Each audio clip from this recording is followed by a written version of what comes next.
आज आता आपण आप्पे करणार आहोत। यासाठी 1 वाटी रवा, पोहा, ताक, बेसन, रवा टाकून घेतला, पोहा टाकला, त्याच्यामध्ये बेसन टाकलं, दह्याचं ताक टाकलं, ते चांगलं मिक्स होऊ द्यायचं। तिच्या अर्धा ग्लास पाणी टाकायचं आणि जिरं, मोहरी, मिरची सांबार तडक्यासाठी घ्यायची।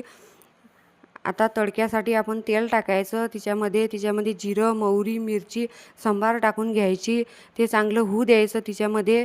आता ते चांगला तडका झाल्यावर त्या मिश्रणामध्ये ते टाकून घ्यायचं। आता हे झालेलं आहे तयार, हे टाकून घ्यायचं, चांगलं फेटायचं ते आणि त्याच्यामध्ये अर्धा ग्लास पाणी टाकायचं, मीठ सोडा टाकून घ्यायचा अर्धा चम्मच, ते चांगलं फिरून घ्यायचं। आता हे तयार आहे।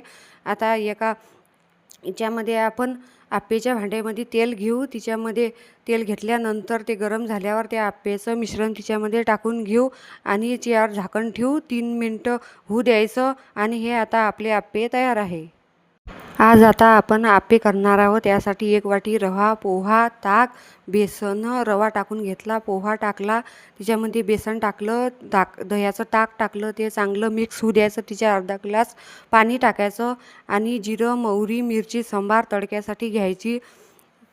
आता तडक्यासाठी आपण तेल टाकायचं, त्याच्यामध्ये जिरं, मोहरी, मिरची सांबार टाकून घ्यायची, ते चांगलं होऊ द्यायचं तिच्यामध्ये। आता ते चांगला तडका झाल्यावर त्या मिश्रणामध्ये ते टाकून घ्यायचं।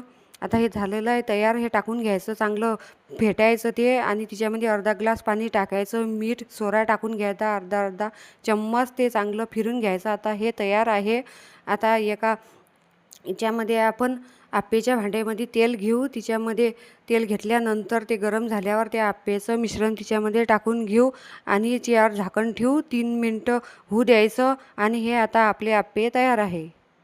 आज आता आपण आप्पे करणार आहोत। यासाठी 1 वाटी रवा, पोहा, ताक, बेसन, रवा टाकून घेतला, पोहा टाकला, त्याच्यामध्ये बेसन टाकलं, दह्याचं ताक टाकलं, ते चांगलं मिक्स होऊ द्यायचं। तिच्या अर्धा ग्लास पाणी टाकायचं आणि जिरं, मोहरी, मिरची सांबार तडक्यासाठी घ्यायची। आता तडक्यासाठी आपण तेल टाकायचं, त्याच्यामध्ये जिरं, मोहरी, मिरची सांबार टाकून घ्यायची, ते चांगलं होऊ द्यायचं तिच्यामध्ये। आता ते चांगला तडका झाल्यावर त्या मिश्रणामध्ये ते टाकून घ्यायचं। आता हे झालेलं आहे तयार, हे टाकून घ्यायचं, चांगलं फेटायचं ते आणि त्याच्यामध्ये अर्धा ग्लास पाणी टाकायचं, मीठ सोडा टाकून घ्यायचा अर्धा चम्मच, ते चांगलं फिरून घ्यायचं। आता हे तयार आहे। आता याच्यामध्ये आपण आप्पेच्या भांड्यामध्ये तेल घेऊ, तिच्यामध्ये तेल घेतल्यानंतर ते गरम झाल्यावर ते आप्पेचं मिश्रण तिच्यामध्ये टाकून घेऊ आणि याच्यावर झाकण ठेवू, 3 मिनटं होऊ द्यायचं आणि हे आता आपले आप्पे तयार आहे।